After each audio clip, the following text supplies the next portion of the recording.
Bonjour. Donc ce matin, nous reprenons le livre de Harada Roshi, L'essence du zen, et voici ce qu'il nous dit. Avant que la retraite ne commence, je vous ai dit que tous ceux qui veulent pratiquer zazen doivent garder 3 choses à l'esprit. Ils doivent s'enquérir du dharma auprès d'un maître, pratiquer l'assise et respecter les préceptes. De nombreuses personnes me demandent comment elles peuvent savoir si l'assise qu'elles pratiquent est juste ou erronée. Et puis maintenant, voici le paradoxe, il est dans le texte même. Dans le zen, on dit que tous les enseignements du bouddhisme et du zen sont des moyens habiles. Ils sont comme le doigt qui montre la lune. On dit que si vous regardez dans la direction indiquée par le bout du doigt, vous verrez la lune. L'objectif de l'enseignement est de voir la lune. Pourtant, la lune et le doigt ne font qu'un. Si l'on vous enseigne que la lune et le doigt sont séparés, ce n'est pas juste. Pour parler plus simplement, tant que vous ne comprenez pas les moyens habiles, tant que vous ne comprenez pas que les moyens habiles existent en tant que tels, vous ne comprenez pas le zen, mais dès que vous comprenez que les moyens habiles existent en tant que tels, vous comprenez que les moyens sont aussi le résultat lui-même. Mon intention est de vous faire comprendre que le zen est votre situation maintenant, telle qu'elle est, et qu'il ne sert à rien de chercher ailleurs. Si vous atteignez vraiment la voie, vous n'avez plus besoin de penser à vous-même. Puisqu'il est inutile de penser à vos propres problèmes, vous pouvez vous concentrer à 100% sur votre travail, sur les besoins des autres et sur votre famille, etc. De cette manière, vous vous sentirez bien et en paix. C'est la pratique d'un bodhisattva. Je vous en prie, continuez vos efforts avec diligence. Voici ce que nous dit Harada Roshi aujourd'hui.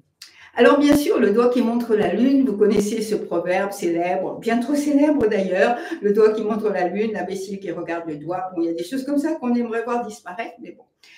Alors aujourd'hui, le Roshi, en fait, va le faire disparaître. Et c'est ça notre paradoxe du jour.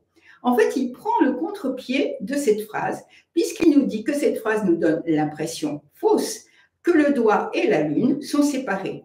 Voilà, je pense que c'est ça le plus embêtant dans cette phrase, c'est qu'elle induit une séparation, et on a vu dans l'avance vers l'unité tout au long du livre, il avance vers cette unité primordiale, ce qu'il va appeler notre véritable soi, que cette séparation, cette idée de séparation, provient toujours de notre vue et de notre compréhension limitée. Pourtant, attention, on ne jette pas le doigt, alors là j'ai un peu cherché, on ne jette pas le doigt avec l'eau de l'océan, alors j'avais trouvé on ne jette pas le doigt avec l'eau du Coran, on oublie. Les moyens habiles existent. Et tant que nous ne sommes pas éveillés, nous avons nécessairement recours aux moyens habiles. Et ce n'est qu'au moment de l'éveil, de la compréhension profonde de notre véritable nature, nature de Bouddha, c'est-à-dire cette véritable nature où nous sommes reliés à toute chose, et ça, je crois que c'est le point le plus difficile. Nous sommes reliés à toutes choses et toutes choses sont reliées à nous. Et nous voyons que, en fait, moyens habiles et réalité ne sont qu'un dès le départ. Nous les avons séparés, mais quand nous nous éveillons et quand nous voyons que nous sommes là avec tout l'univers, alors moyens habiles et réalité sont un, comme ils l'ont toujours été. Il y a une phrase de Maître Dogen qui est toujours pour moi comme une lumière, un petit peu comme quand on ouvre les volets comme ça. C'est dans le chapitre qui s'appelle Busho. Busho, littéralement, c'est nature de Bouddha, mais on peut traduire de façon très large par tout ce qui est déjà là, ou bien rien ne manque. Et cette phrase, c'est ceci.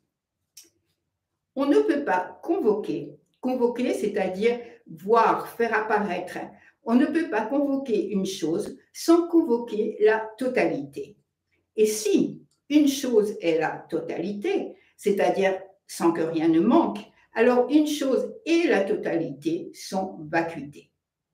Si on prend une chose, on ne peut pas la détacher de tout le reste. Mais si on ne peut pas la détacher de tout le reste, cette chose qu'on ne peut pas voir en soi, toute seule, limitée en quelque sorte, avec une identité propre, limitée à elle-même, alors c'est que cette chose est, avec toutes les choses, vacuité.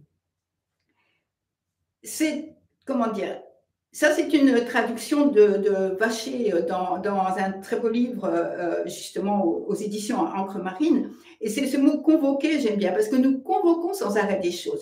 Nous les faisons apparaître. Et nous pensons que nous faisons apparaître une chose, une situation, un moment, une personne, une chose. Mais en fait, on ne peut rien détacher de tout le reste. Et si on ne peut rien détacher de tout le reste, c'est que chaque chose, en fait, en elle-même, est vacuité, et que donc tout l'ensemble est vacuité. Harada Roshi dit ceci: mon intention est de vous faire comprendre que le zen est votre situation maintenant telle qu'elle est et qu'il ne sert à rien de chercher ailleurs. Alors, ça ne veut pas du tout dire, soyez passifs, prenez les choses comme ça, ne faites rien. On l'a entendu, on va le reprendre un peu plus loin, mais il dit, arrêtez de vous couper de vous-même et du monde et de courir partout. Regardez, juste là où vous êtes, tout est là. Puisqu'une chose, une situation aussi bien, est la totalité des choses et que la totalité des choses est incluse dans une chose, ainsi est votre zazen. Et je crois que j'ai déjà dit ça, mais cette phrase, tout est là, c'est une des premières phrases qui m'est venue à propos de zazen, avec une évidence en quelque sorte. Quand on est assis comme ça, alors vraiment, comment dire, il y a une chose de poser, d'arrêter de courir, d'arrêter de s'échapper, d'arrêter d'avoir peur, tout ça. C'est juste là, tout est bien, rien ne manque. Et voilà, juste là. En fait, quand je dis tout est bien, ça ne veut pas dire que tout va bien, que le monde va bien. Mon Dieu, le monde va vraiment pas bien du tout. Mais pour pouvoir faire quelque chose, je dois d'abord voir les choses telles qu'elles sont.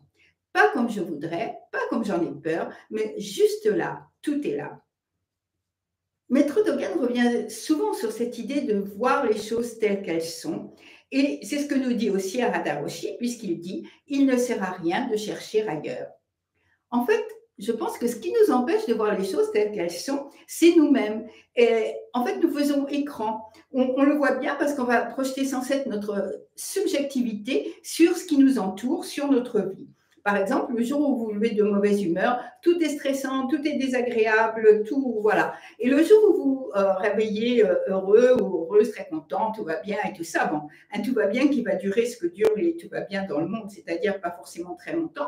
Mais dans ce bonheur-là, eh bien, vous voyez tout en rose, vous savez, voilà, tout est bien, tout est beau, ah, que c'est magnifique, etc. Bon, des lunettes grises ou des lunettes bleues ou roses. Et si on enlève les lunettes, à ce moment-là, il ne reste que des choses telles qu'elles sont. Lorsque nous abandonnons cette subjectivité, lorsque nous nous mettons en unité avec nous-mêmes, c'est-à-dire ce nous-mêmes de tout ce qui existe, alors à ce moment-là, toujours selon Harada Roshi, nous nous sentons bien et en paix.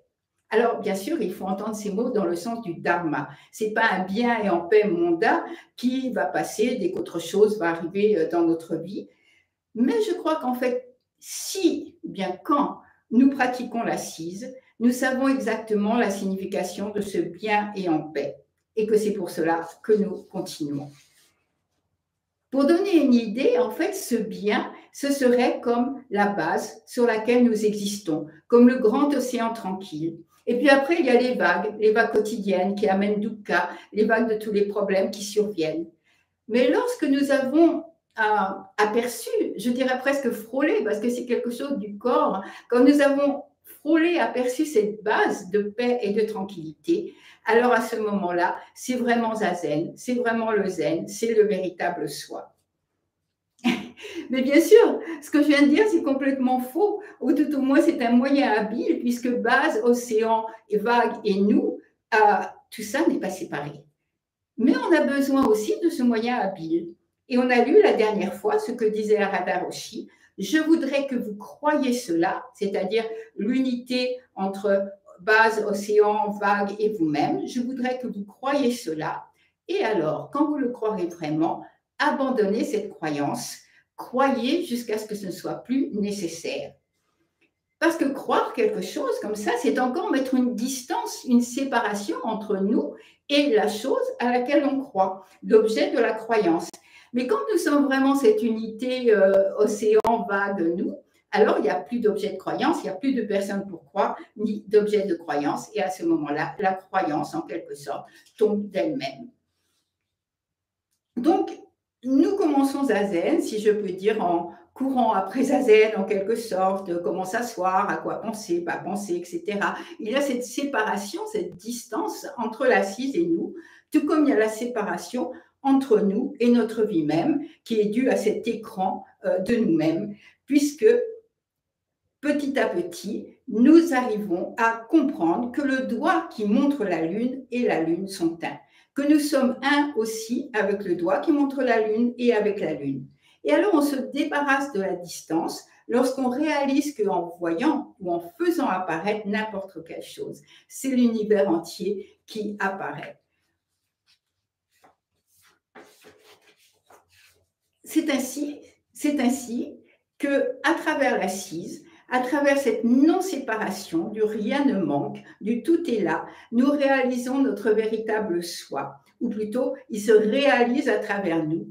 Et c'est de là, plus à partir de nos opinions ou de nos visions limitées, mais à partir de cette totalité que nous allons vivre. J'aimerais reprendre pour terminer une phrase que j'ai déjà citée, toujours de Harada Roshi. J'aimerais que vous vous jetiez dans Zazen, que vous oubliez vraiment vos propres pensées. Il n'y a rien d'autre que cela. Devenir intime, c'est-à-dire sans distance, sans séparation, devenir intime avec votre vrai soi, être intime signifie se débarrasser de la distance. Et à ce moment-là, il continue, vous pouvez vous concentrer à 100% sur le besoin des autres, votre travail, votre famille, etc. Donc, ce intime avec soi-même, cette présence en quelque sorte dans la totalité, n'est pas question de s'enfermer à ce moment-là dans l'indifférence, dans ce bien et en paix, mais au contraire, enfin libérés de nous-mêmes, nous pouvons agir de façon juste. Et cela, agir avec nous-mêmes et avec les autres au-delà de notre vision limitée, agir de façon juste, mais c'est aussi agir, il conclut, c'est la pratique d'un bodhisattva. Et pour moi, c'est vrai que chanter les sutras, chanter le refuge, les vœux, etc., les noms des maîtres, c'est effectivement un moment sans séparation entre le Bouddha sur l'autel, les maîtres qui sont là, tous les êtres et moi-même. C'est convoquer la totalité, comme le dit Maître Dogen.